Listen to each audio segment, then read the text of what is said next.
அதே மாதிரி தைப்பூசத்தன்னைக்கு வள்ளல் பெருமானாரையும் வழிபட வேண்டிய ஒரு உன்னதமான நாள். தைப்பூச திருநாள் என்பது வள்ளலார் ஜோதி ஸ்வரூபமாக நமக்கு காட்சி கொடுத்த திருநாள். அதனால மதிய நேரத்துல நாம வள்ளல் பெருமானாரையும் வழிபாடு பண்ணலாம். மதியானம் நாம என்ன உணவு செய்யறோமோ, இப்ப விரதமா இருக்கிறவங்க நாங்க சமைக்கலைங்க அப்படின்னா ஒரு தயிர் சாதம் மட்டும் பண்ணுங்க, அப்பம் பண்ணுங்க. ஏன்னா வள்ளல் பெருமானாருக்கு அது ரெண்டுமே ரொம்ப இஷ்டமானது. தயிர் சாதம், அப்பம் பெரிய கஷ்டமான வழிபாடெல்லாம் இல்லை.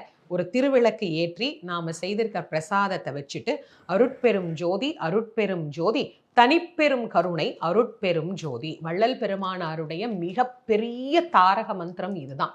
இது எத்தனை சக்தி வாய்ந்த மந்திரம் அப்படின்னா, ஒரு கொத்த வர்ற பாம்பு கூட இந்த மந்திரத்தினுடைய பலனால் தன்னை அடக்கி கொண்டு போய்விடுமாம். அப்பேற்பட்ட அருள் சக்தி நிறைந்த மந்திரம். பயத்தை போக்கக்கூடிய மந்திரம், ஆற்றல்களை பெற்றுத்தரக்கூடிய மந்திரம், நம்முள் இருக்கக்கூடிய ஞான ஜோதியை நாம் அறிந்து கொள்ளுவதற்கான ஒரு மந்திரம்.